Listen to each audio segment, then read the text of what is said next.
Hey everyone, Seymour Balzac here. Now that we have a new season here, a new season pass and everything, I just wanted to get my first initial thoughts on video. First time seeing the pass.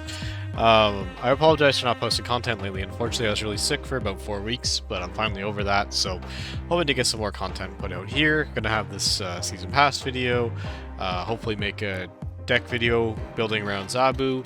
Seems like a really strong card. Definitely going to want to see what we can do with that card. And then I got some other, tips and tricks videos planned that hopefully get out sometime this month. So yeah, that's where I'm at. But let's get into the season pass thing. Um, my very first thought when I saw this, I think it shows it more clear here.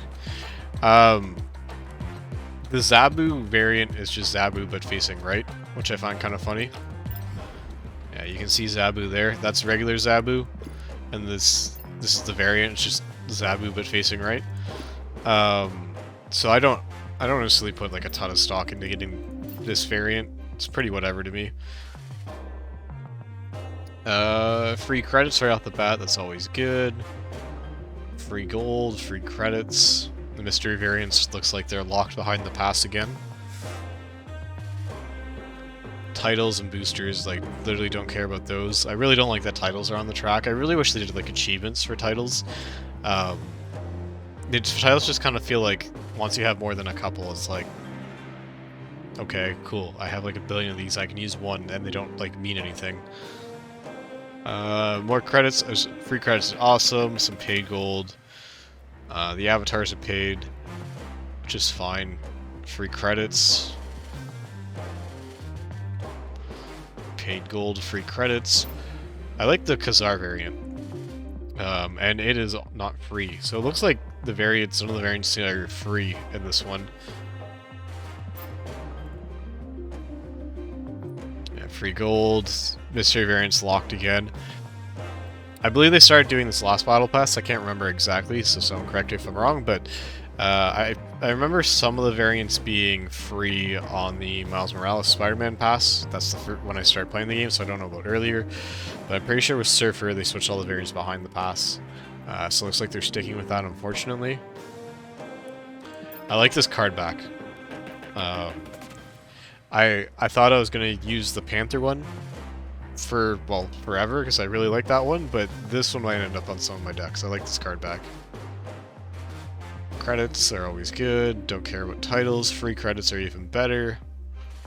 Paid gold, avatar. The avatars are also kind of, to me, like, whatever, same thing, you can only pick one, and you have so many of them. I like that Storm variant too. It's too bad we also got a 6 Storm variant for free earlier this month. Not sure which one I'm going to want to use, because they're both nice. Free credits, boosters don't care about, paid gold, paid credits, yeah, mystery variant, paid, free credits, title, don't care about, nice little big booster credits there. Zabu avatar, that one's pretty cool. Might use that one. Variants locked again, and free card back. This is a nice card back. I do like that they're giving out like a free card back. I just wish, you know, they tossed like one of the mystery variants could be free. You know, give our free people a mystery variant. 500 gold, that's pretty big. And then Zabu but facing right is your final step. So it seems pretty similar to the Silver Surfer Battle Pass, which, like, I was fine with the value. Like, just the gold and the credits you get are great. Getting access to a new fun card to play with is great, since all the other new cards released to Series 5 and you don't get to play with them. So, I will definitely be getting this. Yeah, I think it's, overall, like, the Battle Pass is good value. I think the two best value things in the game continue to be the Battle Pass and the Welcome Bundle. The Welcome Bundle number 1, Battle Pass number 2. And I think this follows that trend. My only real complaints with the Battle Pass are, like, other than Zabu boosters, because Zabu's new, you know, like, the boosters for the specific variants I can get, but, like, they're, like, these random boosters, like, get those out of there. Those are worthless. Same with titles. Like, those are pretty worthless. Like, this is just, like, super filler. And then, like I said, I wish they tossed, like, a variant to the free people.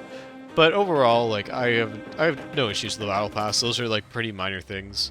Definitely recommend getting it. I'm going to be getting it. I can't wait to brew with Zabu. My early thoughts on Zabu, for those that aren't aware, ongoing, your 4-cost cards cost 2 less, a minimum of 1. So it's kind of similar effect to Sarah, but just for your 4-cost cards. This card seems like it's going to be nuts. You drop it on 3, and you can play 2 4s on 4. And that's just like... That's 8 energy worth of stuff coming out on turn 4. And the only counters to this are Rogue and Enchantress. But even then, if you have priority with Zabu, you still get out like an extra 4-drop before they counter it, and they have to spend their turn 4 playing a suboptimal statted counter. So that difference can just be game winning. Getting out 2 value 4s while your opponent's playing a suboptimal counter, that can just win you the game like right there. So if Zabu decks like kind of really take the meta, you're gonna have to basically run Enchantress and maybe even run Rogue in your decks, and your decks are gonna have to really focus on taking priority into turn 4, so that way you can... Actually, you know what? I just realized that doesn't even work. You need Rogue, and you need to not have priority on 3 and guess where the Zabu is. That's the only way. Because even if you have priority on 4, they still play the stuff out. So even then, I'm wrong there. So yeah, like, I guess actually you need Rogue. The only true way to counter Zabu is you have Rogue in your deck, and you don't have priority going into 3, and you guess the lane that Zabu's being played in. This makes this card even more nuts for me. Because if you play, even if you have priority, it doesn't matter. If you play a counter on turn 4, if you play Enchantress or Rogue on turn 4, they're getting like 2 2-cost 4-drops right away, which is pretty crazy. I think this card is going to be really good. I think you're going to see a lot of it. You're going to need to prepare for it. And now if you're running this card, my first thoughts are you want to probably run it in Darkhawk package. Darkhawk, I think is its name. I don't know, Series 5, so I don't have it. So I don't get to play with it. But Darkhawk, the one where it's ongoing, gets additional power for cards in your opponent's deck as a 4-cost.